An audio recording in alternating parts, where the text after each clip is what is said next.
그럼 우리 월가 금융업종 얘기를 좀 해보겠습니다. 4분기 실적도 얘기해보고 그 다음에 이제 우리 역사도 조금 한번 얘기해보면 좋을 것 같아요. 제가 과거에 JP 모건 홍콩에서 일했고 메릴 린치는 이제 한국 대표도 했고 그 다음에 싱가포르에서 리저널 헤드도 했고 그 다음에 모건 스탠리는 제가 삼성 나와서 이제 해치펀드를 이제 역외 해외에서 잘했을 때 제 프라임 브로커로 많이 써서 이건 다 잘 압니다. 그래서 우리 이제 현역에 있을 땐 이런 얘기를 많이 해요. 8개의 bulge bracket firm이 전 세계의 모든 딜을 좌우한다. 그래서 이제 전 세계의 뭐 M&A, 주식 상장, 뭐 이런 걸 그냥 독식하는 한 8개의 금융기관이 있는데 그 중에 5개가 미국 회사, 3개 회사가 유럽 회사인데 여기 이제 미국 금융기관 자산 규모를 보면 여기에 이제 5개 회사가 다 나옵니다. JP 모건 첫 번째, BAC가 Bank of America, 여기가 메릴 린치를 인수를 했죠.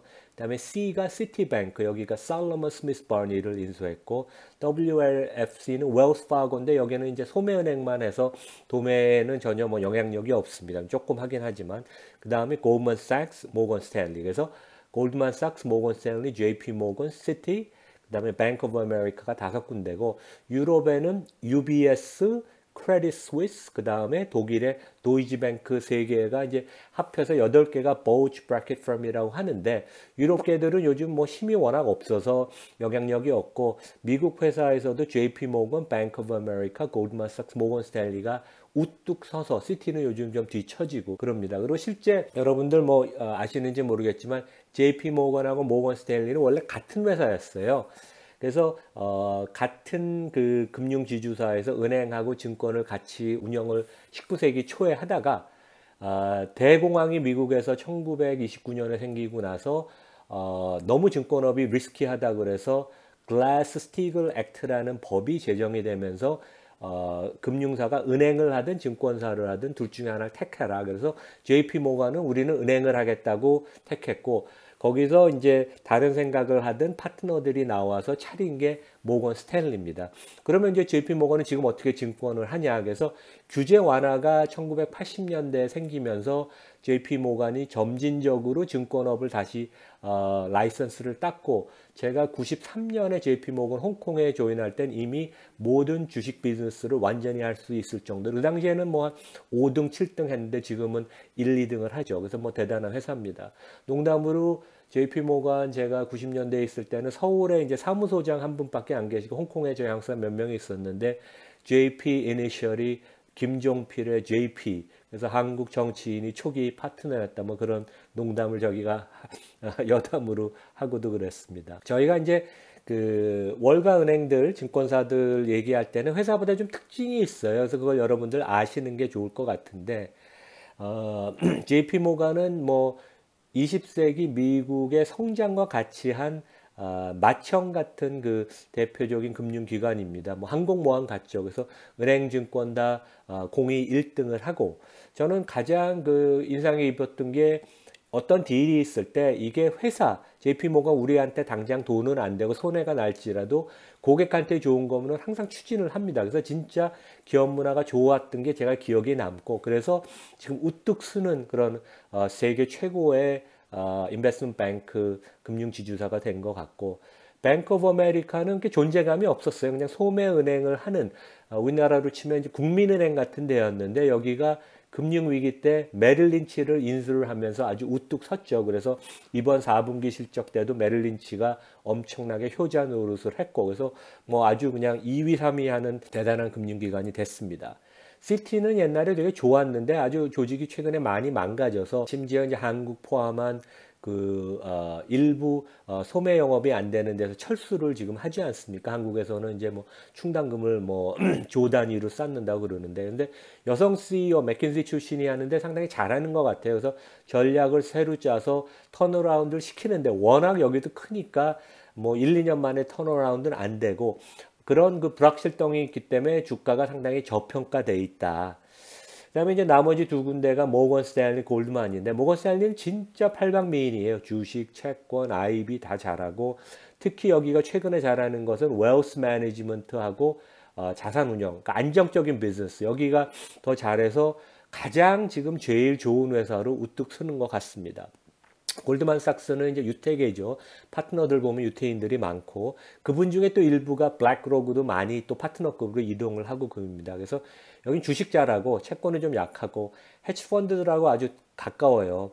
그리고 트레이딩이 장점이 있고 근데 이제 이익의 변동성이 높고 단기적인 이익을 너무 추구해서 너무 똑똑하죠. 그래서 적도 많고 또 정치권하고 너무 가까운 게 이 회사한테 도움을 줄 수도 있지만 리스크가 될 수도 있거든요. 그래서 이익의 변동성이 많다고 시장 생각해서 주가가 할인이 되고 있습니다. 의외로.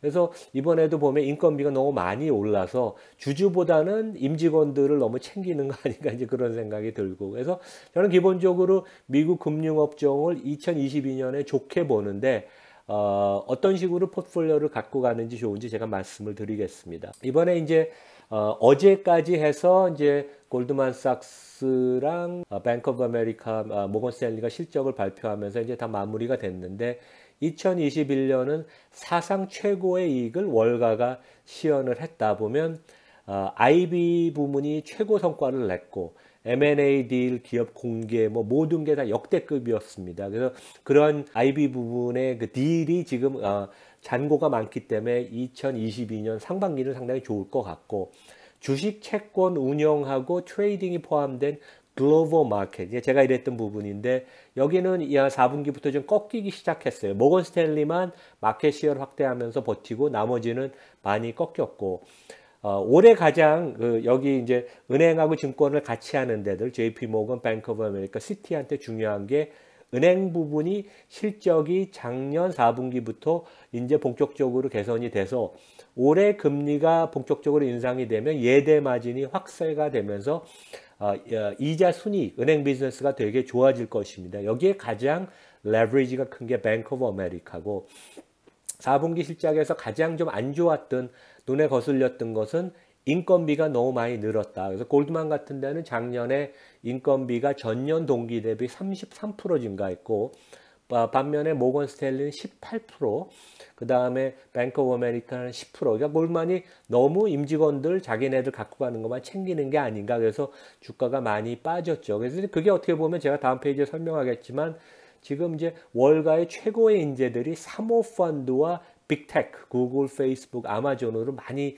이동을 합니다. 그래서 그런 인재의 전쟁, talent for warfare, 탤런트를 뽑고자 하는 그런 전쟁이 심각하게 전개가 돼서 이게 어떻게 보면 월가 은행들의 경영진의 장기적인 과제입니다. 그래서 한번 요약을 해보면 양호한 실적을 발표한 모건 스탠리, 뱅크 오브 아메리카가 2022년도 순항을 할 것 같고 무난한 실적을 발표한 JP 모건, 시티도 웬만한 좋은 성과를 보일 것 같고 골드만삭스는 조금 비용 문제로 어려움을 겪을 것 같다. 그래서 2022년, 그러니까 작년에 보면 은행 업종 미국 주가가 한 35% 올라서 S&P 지수보다도 한 7, 8% 포인트 이상 좋은 성과를 보였어요. 근데 이제 올해도 아마 좋은 주가 모습을 보일 것 같은데 가장 변수가 하나가 인건비입니다. 어차피 뭐 금융이라는 건 사람 뽑아서 IT 깔고 그래서 이제 장사하는 거니까 사람이 가장 중요하죠. 근데 골드만삭스가 실적이 악화가 됐던 가장 큰 요인이 작년에 인건비가 33% 증가해서 거의 20조 원이 인건비로 나갔습니다. 그래서 전체 비용 중에 인건비가 55%를 차지하고 골드만삭스가 또 패키지가 가장 큽니다. 근데 하여간 그 월가의 경영진들 중역들이 가장 고민하는 것은 20, 30대의 가장 똑똑한 뱅커들이 사모펀드, KKR, 블랙스톤, 칼라이 이런 데로 빠져나가고 더 심지어 조금 그 IT적인 성향이 있는 사람들은 페이스북, 구글, 아마존, 애플, 뭐 로빈을 이런 데서 많이 뽑아가거든요. 거기가 성장성도 높고 근무 환경도 좋고 또 급여가 높습니다. 그래서 제가 골드만삭스 1년차 연봉 얘기를 얘기하겠지만 뭐 구글, 페이스북 같은 데는 1년 그 대학 졸업한 후 처음 디벨로퍼들이 거의 20만 불에서 시작을 하거든요. 그래서 골드만삭스의 이제 인건비가 문제가 되는 게 미국의 뭐 유수 IB 대학을 나온 1년 차가 이제 IB에서 시작을 하면 이제 애널리스트라는 타이틀을 줍니다. 이거는 이제 증권 분석하는 애널리스트랑 다른 그 의미의 애널리스트인데 기본급이 작년에 골드만이 8만 5천 달러에서 11만 달러로 30% 전격적으로 인상을 했어요. 그다음에 근무 조건도 좀 유연하게 해주겠다. 근데 이런 사람들이 보통 일주일에 한 100시간씩 일합니다. 80시간, 100시간. 그러니까 일주일 내내 7일 일하고 하루에 한 15시간씩 일을 하는데, 그래서 이제 연말이 되면 상여금을 6개월에서 12개월치 줍니다. 그래서 일 뭐 아주 열심히 했으면 12개월치 받을 수도 있고 6개월치를 받는다고 가정을 하고, 그다음에 이제 입사할 때 보통 대학 졸업하고 나서 10,000불 정도 줘요. 그래서 사인온 보너스라고. 근데 이 사람이 한 16만 5천 불을 첫 해에 받아도 주 100시간씩 일하면 시간당 급여가 32달러예요. 그래서 미국 최저임금의 뭐 한 2배는 되지만 그렇게 높은 게 아닙니다. 그래서 이런 데가 이제 특징이 10명을 고용할 것을 6, 7명 고용해서 일을 2배를 시키거든요. 그 대신 월급은 많이 주죠. 근데 이런 라이프스타일이 싫어서 많은 뛰어난 인베스트먼트 뱅커들이 빅테크, 사모펀드 아니면 창업을 하고 많이 이직을 하고, 그런 현상들이 가장 이제 월가의 골머리다. 그런데 그것을 해결하려고 이제 인건비를 많이 늘린 거죠. 근데 이게 이제 결국 뒷발목을 잡을 가능성이 있습니다. 미국의 이제 그 월가 그 금융사들의 장기 밸류에이션 한번 살펴보죠. 그래서 ROE, ROT, Return on Tangible Equity를 보면 금융위기 이전은 한 25% 됐는데 이게 그렇게 진짜 좋았던 게 아니라 ROE는 ROA에다가 레버리지를 곱하는 건데 이 당시에 30배 이상 레버리지를 월가 은행들이 했어요. 그래서 레버리지를 단순히 높여서 좋았던 거고, 금융위기가 때 이제 다 터져서 그 다음 후에는 레버리지를 못하게 감독 당국이 엄청나게 감시를 하니까 ROE가 한 10%에서 15%를 떨어졌다가 지난 2, 3년 동안 구조적인 변화를 보이면서 ROE가 15%, 20%로 구조적인 향상이 되는 아주 좋은 모습으로 바뀌고 있습니다. 같은 방향으로 PBR, 금융사들은 PER도 쓰지만 PBR을 많이 보는데, PBR이 금융위기 전에는 3배 이상으로 높았다가 금융위기 이후로는 수익성이 떨어지면서 PBR이 1.0에서 1.3배 수준을 왔다 갔다 했어요. 근데 이제 최근에 수익성이 좋아지면서 PBR이 1.5배, 2배까지 올라가는 모습을 보이고 있습니다. 그래서 다음 페이지 보시다시피